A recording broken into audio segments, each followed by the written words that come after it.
मैं श्री राम को शीघ्र ही यहाँ से वन में भेजूंगी और तुरंत ही युवराज के पद पर भरत का अभिषेक कराऊंगी। परंतु इस समय यह तो सोचो कि किस उपाय से अपना अभिष्ट साधन करूं। भरत को राज्य प्राप्त हो जाए और श्री राम उसे किसी तरह भी न पा सकें। यह काम कैसे बने। देवी केकई के ऐसा कहने पर पाप का मार्ग दिखाने वाली मंत्रा श्री राम के स्वार्थ पर कुठाराघात करती हुई वहां केकई से इस प्रकार बोली। केकई नंदिनी, अच्छा अब देखो कि मैं क्या करती हूँ। तुम मेरी बात सुनो, जिससे केवल तुम्हारे पुत्र भरत ही राज्य प्राप्त करेंगे, श्री राम नहीं। केकई, क्या तुम्हें स्मरण नहीं है?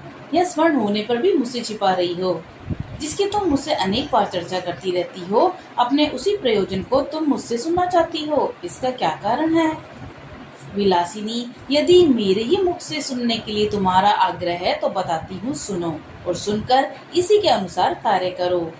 मंत्रा का यह वचन सुनकर केकई अच्छी तरह से बिछे हुए उस पलंग से कुछ उठकर उससे यूं बोली, मंत्रे, मुझसे वह उपाय बताओ, किस उपाय से भरत को तो राज्य मिल जाएगा किंतु श्री राम उसे किसी तरह नहीं पा सकेंगे।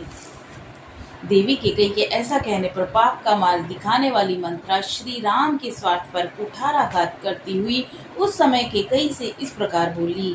देवी, पूर्व काल की बात है कि देवासुर संग्राम के अवसर पर राजर्षियों के साथ तुम्हारे पतिदेव तुम्हें साथ लेकर देवराज की सहायता करने के लिए गए थे।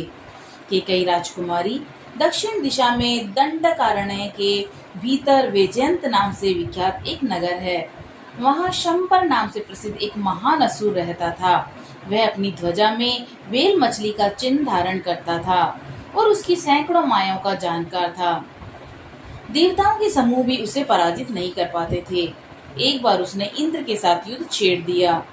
उस महान संग्राम में शत विशत हुए पुरुष जब रात में थक कर सो जाते, उस समय राक्षस उन्हें उनके बिस्तर से खींच ले जाते और उन्हें मार डालते थे।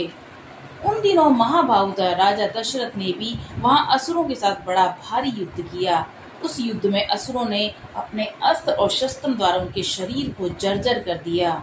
देवी, जब राजा की चेतना लुप्त सी हो गई, उस समय सारथी का काम करती हुई तुमने अपने पति की रणभूमि से दूर हटाकर उनकी रक्षा की।